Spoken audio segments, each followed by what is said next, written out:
Cockroach Janata party ఉద్యమంలోనే ఇప్పుడు బీటల వారిని నేహ ఒక పక్కన తను సపరేట్ ఉద్యమాలు చేస్తుంది. ఏఐఎస్ఏ అధ్యక్షురాలిగా ఎవరైతే నేహా బోరా తను జార్ఖండ్కి వెళ్ళింది, అక్కడ యాజిటేషన్స్లో పార్టిసిపేట్ చేస్తుంది. ఇంకో పక్కన వీళ్ళతో సంబంధం లేకుండానే తిరుగుతుంది.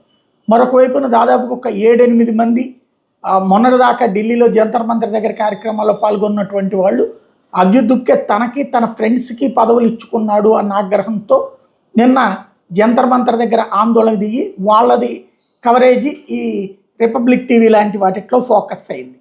అలాగే జునైద్ నిన్న జార్ఖండ్కి వెళ్ళడం, అక్కడ ఉన్నటువంటి ఇప్పటిదాకా భోజనాలు సప్లై చేస్తున్న అతని మీద దాడికి కొంతమంది జునైద్ టీం పార్టీ ప్లాన్ చేస్తే దాని మీద వాళ్ళు ఆగ్రహం వ్యక్తం చేయడం జరిగింది, అది చూసాం.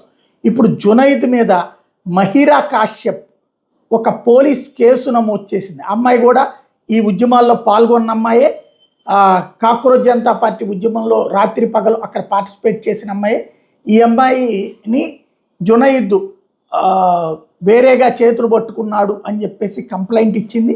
అయితే అభిజిత్ దుప్కేకి చెప్తే పట్టించుకోలేదు కాబట్టి విచారించమని చెప్పేసి కేసు పెట్టింది. ఇది కొత్త ట్విస్ట్.